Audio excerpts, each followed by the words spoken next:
María Lladró, bienvenida y muchas gracias por acompañarnos en esta nueva edición del podcast del Liberal. Como rápidamente habrán inferido por su apellido, María es miembro de la familia fundadora de la firma de porcelana Lladró. Estoy seguro de que la mera mención de este apellido habrá activado en las neuronas de quienes nos escuchan las formas alargadas y los colores pastel de unas creaciones que han alcanzado enorme renombre mundial. En su momento de máxima expansión, Lladró tuvo presencia en 123 países, pero su éxito no fue meramente cuantitativo, porque el Museo del Hermitage de San Petersburgo ha incorporado a su colección permanente dos piezas de Lladró, la carroza siglo XVIII y el Don Quijote. María entró en el Consejo de Administración de Lladró en enero de 1984, con 23 años, ¿Cierto? si me salen a mí. Y durante las siguientes 2 décadas pasó por todos los departamentos, desde los talleres en los que se afanan los trabajadores de base hasta los despachos donde se toman las decisiones estratégicas.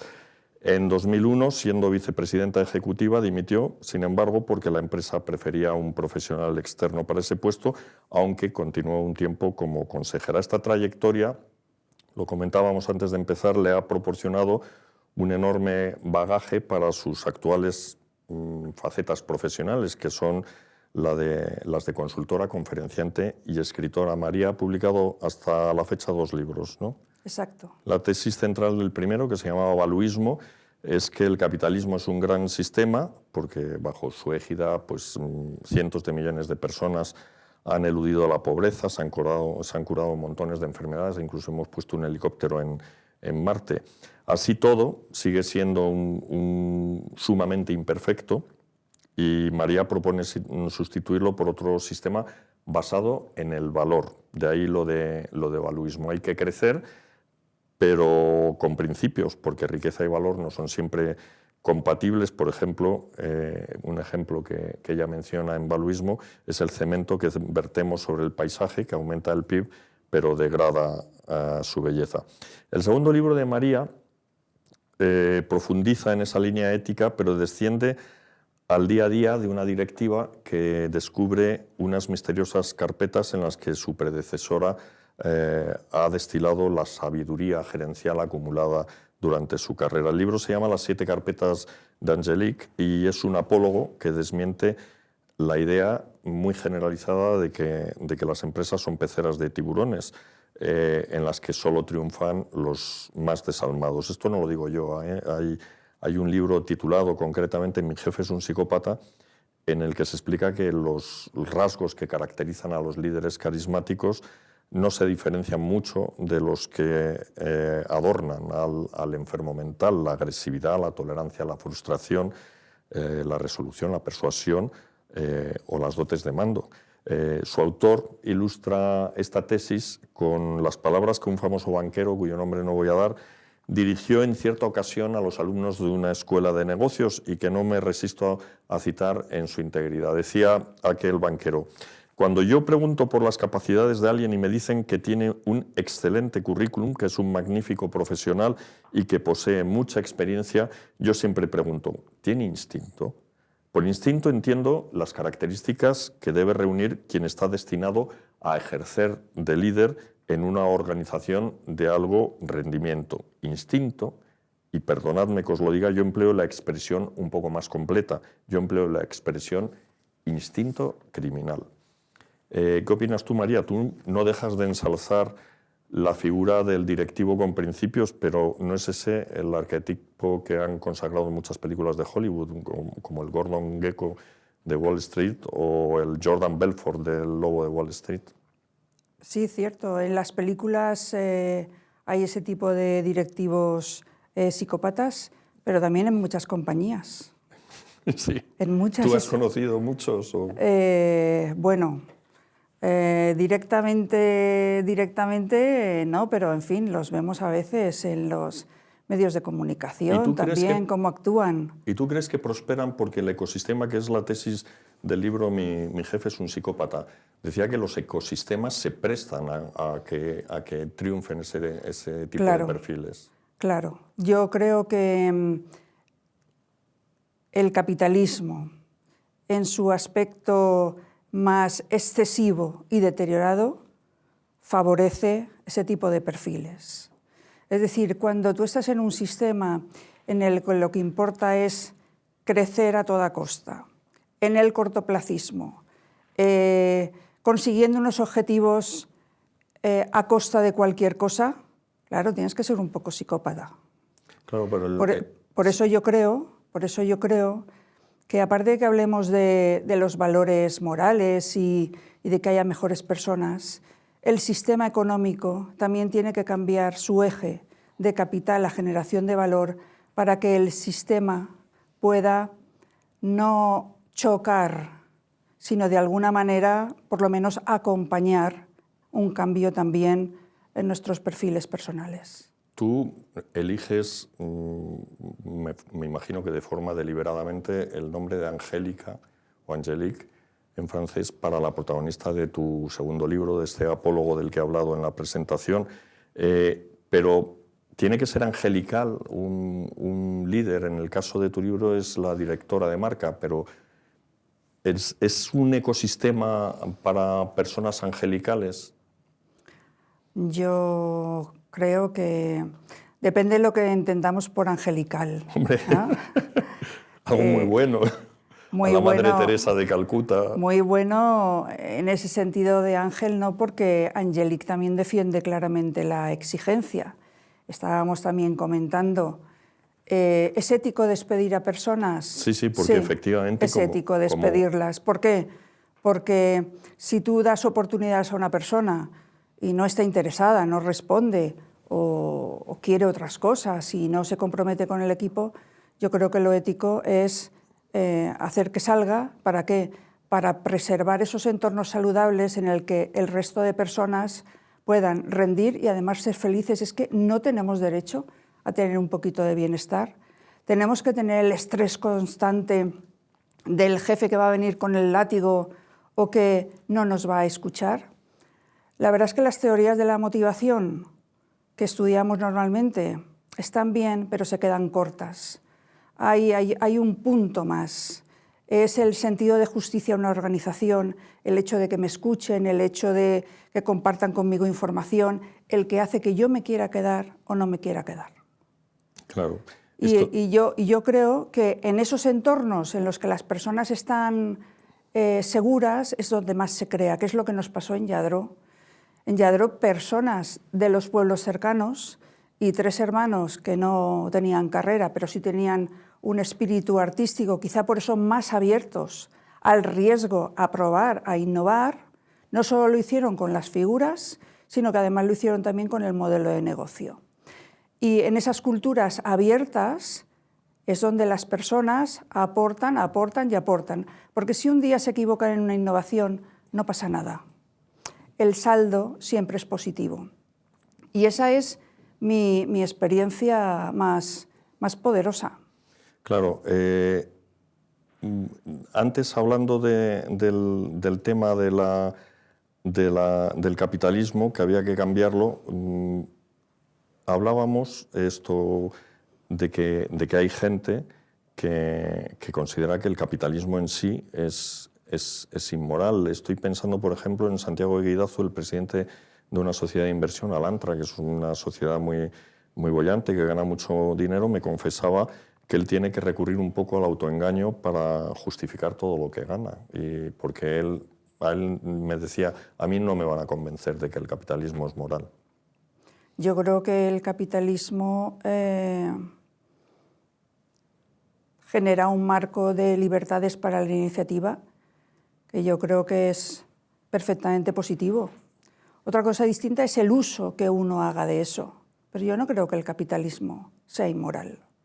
El uso que se está haciendo de que el capital sea el único objetivo prioritario, que hayan unas concentraciones de poder enormes, que la competitividad sea exagerada en detrimento de la cooperación, eso es lo que hace que el capitalismo tenga sus problemas y hace que haya tanta gente en el mundo desesperanzada o decepcionada. Es verdad que en términos de riqueza hemos crecido muchísimo, tenemos un montón de productos y servicios, pero hay mucha gente que está decepcionada. Dentro de los propios países ricos. Sí, claro. Claro, en los pobres ya ni mencionamos, ¿no? Ya. Entonces, la cuestión también es, ¿buscamos solo el capital, buscamos solo el beneficio o buscamos el valor? Porque el concepto de generación de valor tiene todo lo bueno del capitalismo, porque la iniciativa privada, todo lo que te permite estar en tu casa un autónomo calentándose la cabeza para saber cómo puede hacer esto mejor, cómo puede servir mejor, todo eso es fantástico. Pero también valuismo recoge otras facetas que no son necesariamente las del beneficio, sino la de la felicidad de las personas, la de los grandes proyectos que están por hacer pero que no los hacemos porque nos consideramos en bandos, y si hay algo que hacer que aporta valor, pero la competencia es la que manda, no vamos a trabajar en la misma idea, ¿no? Entonces, yo creo que el capitalismo puede ser bueno, pero tal y como se está desarrollando hay demasiados excesos.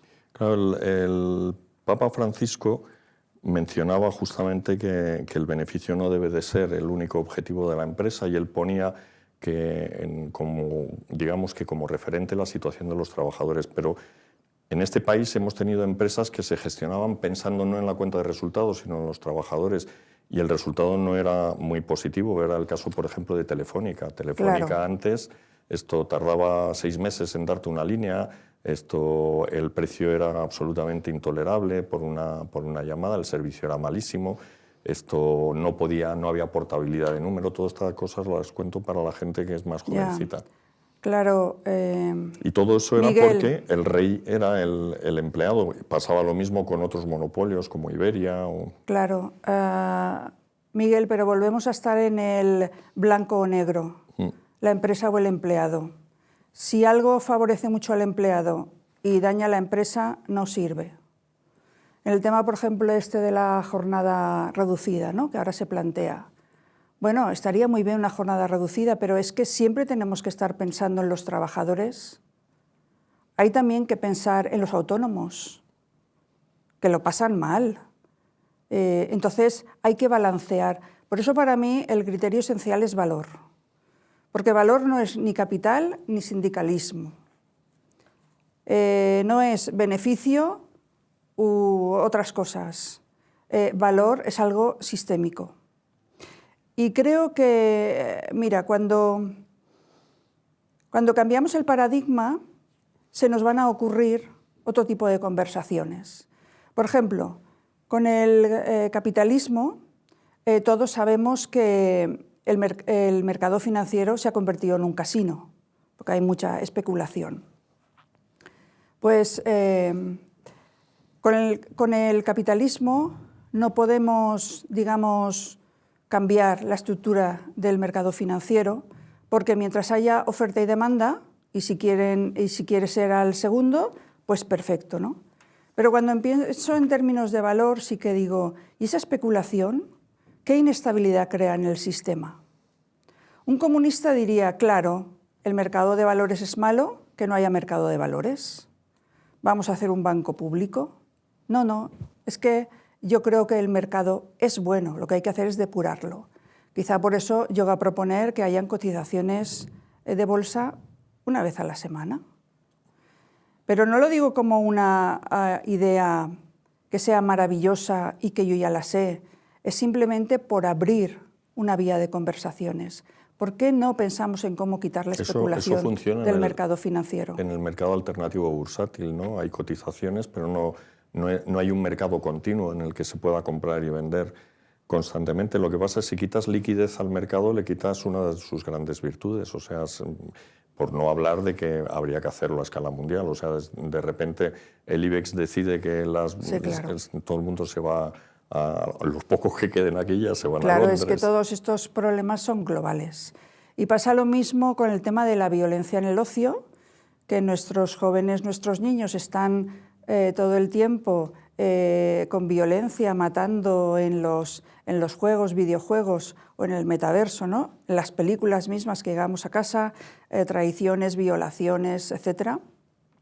Nos alimentamos de eso y luego hablamos de los objetivos de desarrollo sostenible para hacer un mundo mejor. Entonces, vamos a ver, si tenemos un discurso de hacer un mundo mejor, pues entonces cortemos un poco las fuentes donde nos alimentamos una y otra vez de competencia y de ganar.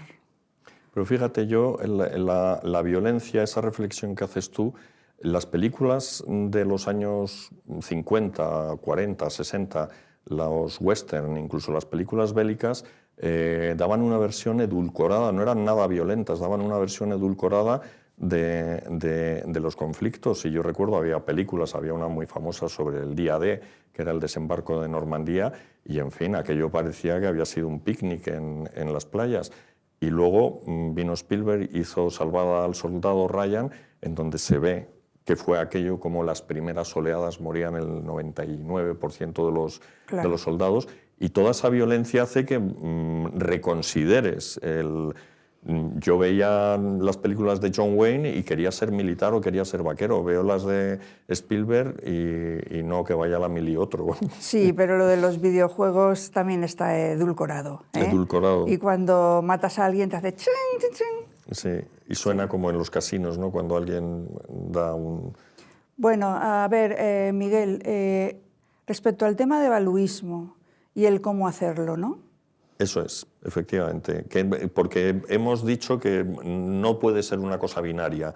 El Papa Francisco se equivoca cuando dice que hay que poner todo el énfasis en los trabajadores, o vamos, no sé si todo o mucho énfasis, y tú consideras que la cuenta de resultados no debe ser el único referente. Mira, hay un libro muy interesante que se llama El Estado David, de Agustín García Inda, en el que habla también por qué la caridad, por qué el amor no es exactamente una dimensión económica. Yo puedo hacer determinadas cosas por amor, pero no las puedo poner en el sistema, porque entonces me cargaría el incentivo, el reconocimiento, en fin, la racionalidad, ¿no? Por eso para mí la palabra valor es una palabra que puede recoger aspectos cualitativos y sin embargo está muy cerca de la economía. Hablamos muchas veces de esto lo hacemos para crear impacto, para crear valor. Bueno, pues si ya está en la economía, ¿por qué no le damos otra vuelta a eso y ponemos elementos cuantitativos y cualitativos? Estábamos hablando de... No, estamos hablando ahora del valuismo. Yo había hecho una digresión sobre la violencia que era mayor antes, que edulcorarla yo creo que complica el tratamiento. Sí, pero el tema fundamental es, mira, ya en el año 93, José Antonio Marina, en Teoría de la Inteligencia Creadora, decía que los procesos creadores siguen un patrón vacío de búsqueda. A mí eso cuando estaba en Lladró me encantó porque me dio luz para saber que el propio proceso creativo no era algo que planificas y que dices quiero esto, sino que te tienes que abrir, sigue un patrón vacío de búsqueda. Cuando, por ejemplo, Bill Gates en Camino al Futuro en el 95 dice nunca hay un mapa fiable para un terreno inexplorado. Claro. Nunca hay un mapa fiable. Quiere decir que de alguna manera vas a ir a tientas probando. Y luego con Design Thinking, en el 2008, también aparece el concepto este de prueba y error, procesos iterativos, vamos aprendiendo.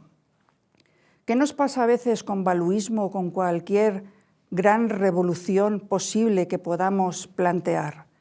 Primero, que son revoluciones que pueden llevar 100 años. Hace un siglo la mujer no votaba y hace menos de un siglo la raza negra estaba marginada, ¿no? Entonces, pero son procesos largos. Y a veces, si no sabemos el cómo, María, dime cómo, ¿cómo voy a hacer lo de quitar la especulación en la bolsa? ¿Cómo voy a hacer lo de la violencia? ¿Cómo voy a hacer qué pasará con los empleos? ¿Cómo voy a hacer cómo? Si no tengo el cómo, me bloqueo. Y los procesos creativos básicamente están abiertos. Es decir, hay que poner a personas a trabajar, a pensar, a tomar conciencia para que poco a poco se vayan desarrollando. Otro de los temas, por ejemplo, que yo creo que hay que hacer es simplificar el sistema tributario. Es que ya no nos caben más casillas. Y uno dice, ¿y cómo? Si está la Unión Europea, están las leyes, el cómo se ha convertido en un obstáculo. Y todo lo que sabemos de las teorías y de las metodologías de creación es que primero no está el cómo se ensaya. Primero partimos de la empatía, de ponernos en una situación. Es verdad, tenemos un sistema tributario muy complejo y además ya es global y es europeo y es de todo. ¿Y qué hacemos? Primero empatizar y luego empezar a probar, quitar esto, quitar lo otro, aprender.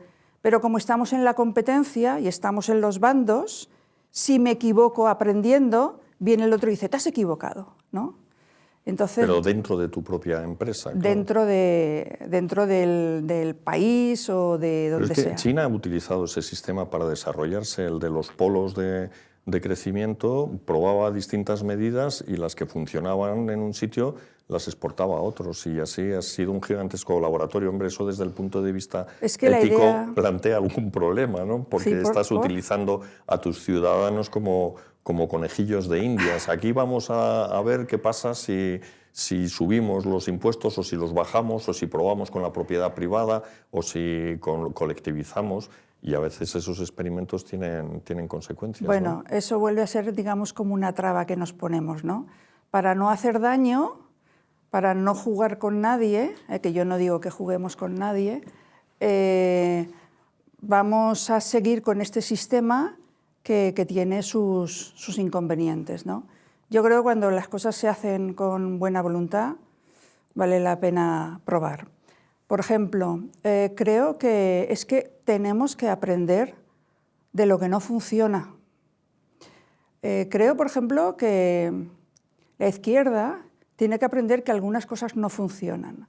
Por ejemplo, la contención de los alquileres. Entonces, ¿qué pasa? La gente, o el tema de mermar los derechos de los propietarios. Vale, sí, muy bien para el que está allí, perfecto. Pero claro, es que todo no es eso, es que tienes que favorecer también al que pone su casa en alquiler. Y entonces el resultado de estas cosas, que pueden ser bien intencionadas, es que al final la gente dice, no quiero alquilar, prefiero vender mi casa. Y pasa lo que pasa en Cataluña, que vienen otros y compran cantidad de casas y entonces ya tenemos una gran empresa o grandes fondos que compran casas. Luego la izquierda se quejará de que hay grandes fondos que compran casas. Pues entonces no lo hagas. Aprende de lo que no funciona. Eso es el concepto típico de design thinking, ¿no? Lo puedes hacer con buena voluntad, pero aprende cuando algo no funciona. Claro. No tienes que seguir insistiendo diciendo, esto tiene que funcionar porque está en mi ideología.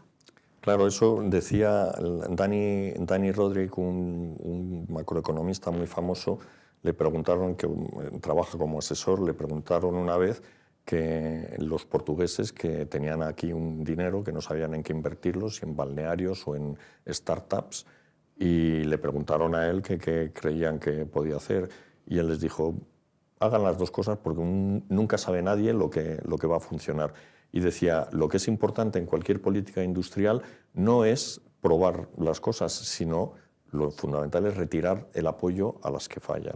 Y eso es típico de los idearios comunistas, ¿no? Fidel Castro no se equivocaba nunca, de modo que seguía profundizando en el error y así están los cubanos, ¿no? No quiero decir que la derecha no tenga también que aprender, pero la derecha a veces yo creo que entiende que la eficiencia de las grandes corporaciones, a menudo conseguida también con un elevado poder de negociación, es decir, apretando a otros, es la panacea de la eficiencia. Y yo creo que eso no es, porque cuando hay también concentración de poder en grandes corporaciones, en grandísimas corporaciones, perdemos privacidad y perdemos libertad. ¿Y qué te parece que Elon Musk se haya convertido en el brazo derecho de Donald Trump? Eso es justo el corazón de tu crítica, ¿no? El poder excesivo de grandes empresas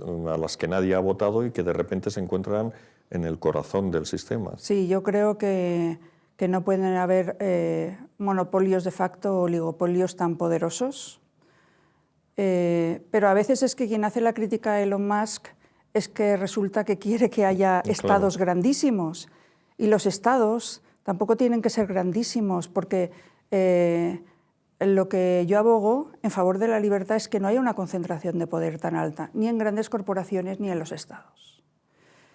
Por ejemplo, respecto al liberalismo, ¿no?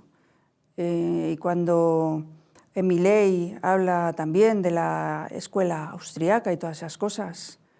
La escuela austriaca fue una respuesta también al socialismo que decía que se iba a hacer todo colectivo.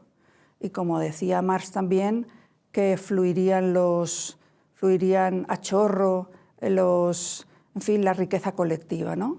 Entonces, frente a aquello, está bien que surja la escuela austriaca y que diga cero intervención del Estado, el mercado es quien mejor fija los precios, y yo en esa esencia estoy de acuerdo. Pero de eso hace ya más de un siglo o un siglo. Y el entorno ha cambiado.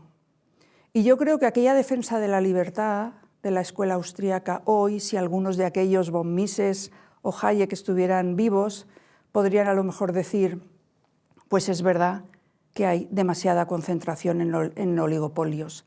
Algo tendríamos que hacer. ¿Para qué? Para preservar la libertad. Entonces vino la amenaza aquella del socialismo, los estados grandes, pero es que ahora tenemos una singular que es de este siglo XXI.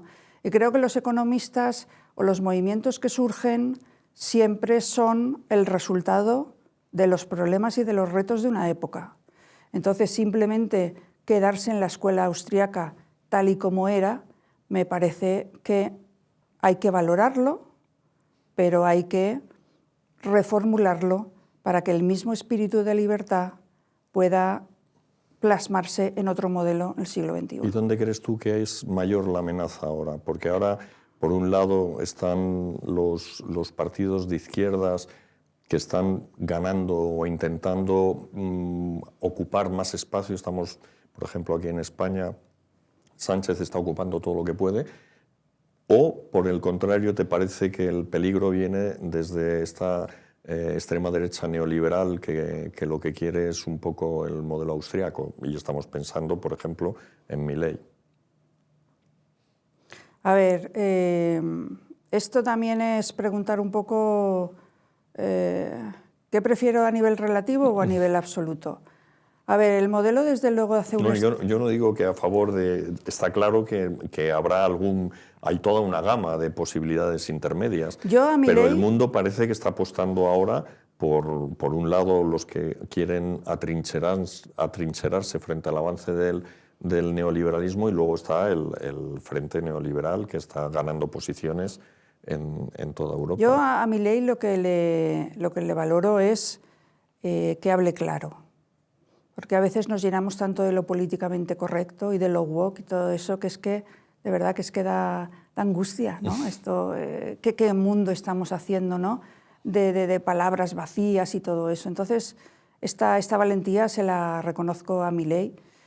Y lo que pasa es que creo que su modelo es como muy austríaco, o muy anarcocapitalista, ¿no? Y creo que el Estado es necesario. Porque el Estado crea las leyes y administra justicia. Creo que son dos funciones básicas. Y debe de asistir en los momentos realmente de grave enfermedad y de situaciones difíciles. Porque a veces dicen, no, que cada uno haga su esfuerzo y cada uno según lo que merezca. Lo que pasa es que tristemente hay situaciones en las que hay personas a veces que están muy enfermas y simplemente no pueden, no es que no quieran, ¿no?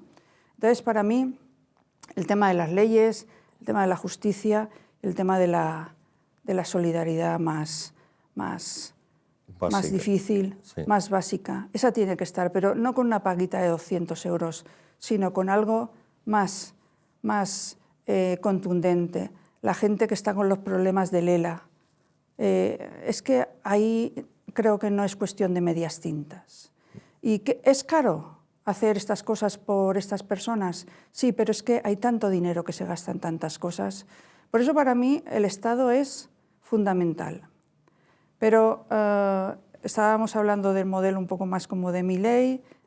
Yo creo que tiene que haber Estado, pero no desde luego este Estado tan grande, tan complejo, que no sirve a los ciudadanos, que no está ni se le espera. Yo realmente cambié mucho cuando leí también a James Buchanan, Premio Nobel de Economía en 1986, con la Escuela de la Elección Pública, o sea, adentrarse en cómo deciden los políticos. Y cuando dice Buchanan, no, si los creemos que el sector privado está para el bien particular y que el sector público está para el bien de todos. Y no es verdad. Estos también trabajan por ellos mismos. Entonces, reconocer... ¿Pedro Sánchez trabaja por él mismo? Sí, yo creo que sí. La clase política trabaja para tener más presupuesto, más gente y para ser reelegido. Cuando Milei habla de la clase política como un problema y les da un rapapolvo en Davos y todas esas cosas, yo es que en eso estoy de acuerdo. Los estados tienen que ser más pequeñitos y servir. Y servir de verdad, porque no sirven. Con el tema del tiempo, el tiempo no lo gestionan. ¿Cómo puede uno tener asuntos con la administración que llevan tantos años de retraso y no sabes cuándo te van a contestar? Porque es una concentración de poder y es un monopolio. Como yo, podríamos decir en sentido estricto que soy liberal, que me gusta la libertad, por eso abogo por concentraciones de poder menores, tanto de estados como de corporaciones, porque lo que cuenta es la libertad. Y mi forma de plasmarlo, este diseño económico en el mundo de hoy, es valuismo. Los desórdenes del capitalismo ha quedado claro que no se resuelven con más Estado, pero tú llegas incluso a tocar el corazón del sistema democrático, porque has planteado que la celebración de elecciones cada 4 años incentiva el cortoplacismo y que quizá convendría duplicar la duración de las legislaturas. Esto, bueno, dínoslo ahora con Pedro Sánchez, ¿no? Bueno, ahí yo lancé ideas, sí, como cuando se habla de una tormenta de ideas, algo tienes que decir. Y me encantaría que dijeran, María Lladró, estás tonta, ¿vale? Pero vamos a poner un equipo que nos diga cómo podemos trabajar a largo plazo. Porque ese cortoplacismo de entre que llego, entre que estoy y entre que me preparo porque van a haber elecciones, no se hace nada. A mí me da lo mismo que me digan, María, no tienes razón, eso tendría que ir por este camino, este. Perfecto. Yo solo tiro, digamos, como lanzo una idea para decir que este cortoplacismo no puede ser. El cortoplacismo no es creador. Los estados están en el cortoplacismo y las grandes corporaciones que no están sometidas a las urnas, esas sí que pueden diseñarse a largo. ¿De quién es el mundo? De lo privado, claro, evidentemente, porque la proyección a largo es la más poderosa. ¿Y qué habría que hacer entonces para cambiar la mentalidad? Porque de momento, bueno, los políticos encantados de que les amplíes bueno, los abrir mandatos. Esos procesos de design thinking, de patrón vacío de búsqueda, es decir, empezar quizá... Te advierto que en democracia hemos avanzado muy poco desde los griegos, ¿eh? El sistema de votación es el mismo. Tecnológicamente ha mejorado el recuento, pero básicamente seguimos resolviendo el sistema con los mismos instrumentos. Y deberíamos de mirarlo, ¿verdad? Sin duda, sí, pero sin cambiar el espíritu de la democracia, ¿no? Porque tampoco te gusta el sistema electoral y señalas, yo creo que muy acertadamente, que el voto de los ciudadanos vale mucho más en unas circunscripciones que en otras. Por ejemplo, para sacar un diputado en las generales, en Gerona necesitas 30.000 papeletas y en Madrid 96.000. Sí, eso a mí me parece desigualdad. Y también me parece desigualdad que en unas zonas se paguen unas cosas y en otras otras. O que en unas zonas tengas que estudiar unos libros y en otros. Es decir... Pero bueno, eso genera, no sé si entrar en el tema del debate del adoctrinamiento a través de los libros de texto, pero generar cierta competencia entre las regiones no está mal, ¿no? Para ver quién es la... Bueno, ese no es exactamente mi tema, ¿eh? Quiero decir que podrías encontrar muchos aspectos en los que yo no tenga la razón, pero el tema es, bueno, pues que hay que abrir debates no desde la ideología, porque la clase política, para mantenerse, tiene que justificar lo suyo. Es lo que dice mi ley de la clase política. Entonces, yo voy a aferrarme a esto y tú te vas a aferrar a lo otro porque es nuestro trabajo, porque es justamente lo que dice el James Buchanan con la elección pública. ¿Cómo escoge el político? En función de su interés. Claro. Entonces, ahí hay una distorsión que sería para mirarla. Entonces, esto no es fruto de una sana competencia, es fruto de una elección pública interesada. Oye, ¿y cómo ves la economía en general en España? ¿España va bien? Porque dice el presidente que vamos como un cohete. Yo no la veo bien. ¿Y por qué no? No la veo bien porque crecer crecemos más que nadie. Bueno, todo no es crecimiento. Todo no es crecimiento. Yo creo que hay que ver... Aquí tengo también como la experiencia de cuando estaba en Lladró. Estaba en el Consejo de Administración, pero luego era muy joven y estaba también con la gente de base. Yo creo que hay que mirar arriba y abajo. Y no se puede ver solo la macroeconomía. ¿Y qué pasa abajo? Hay que mirar, pues la gente no llega, hay muchos gastos, muchos impuestos, mucha complejidad. Yo creo que servir a la ciudadanía sería también quitar complejidad. Es decir, salir al atril a decir medidas, en vez de añadir 10, quitar 10. Y así en un año, en 10 años hubiéramos quitado muchas, hacer la vida más fácil a la gente. ¿Y qué piensas de Trump? Pues Trump creo que es una persona valiente. Creo que hay tanta falsedad a veces en la gobernanza global que yo creo que es refrescante que alguien, bueno, diga directamente lo que piensa. Yo las cosas no las haría así. A mí me gustaría que hubiera contundencia, porque valuismo quiere decir que queremos realmente que hayan transformaciones contundentes, pero de ahí a hacerlas simplemente con una visión única, tan sesgada, no me parece adecuado. Claro, sus grandes medidas son la subida de tarifas y la deportación de inmigrantes. Todo eso va a poner en problemas no solo a la economía mundial, sino a la propia economía estadounidense. Sí, aunque también hay temas. A veces decimos, ¿qué hacemos con la inmigración ilegal, no? ¿Qué hacemos? Es que la propia palabra también dice inmigración ilegal. Quiere decir que hay que sacarla, ¿no? Pero ¿eso es insolidario? Bueno, pues vamos a ver cómo tenemos que rediseñarlo para que haya realmente inmigración legal. Pero es un poco como que no afrontamos esto de, si me dices simplemente inmigración ilegal, si es ilegal, fuera. Pero hay mucha gente a veces que está aquí en España 3 años y no se puede legalizar. ¿Por qué no afrontamos esos temas de cómo hacemos una inmigración más amplia y que sea legal?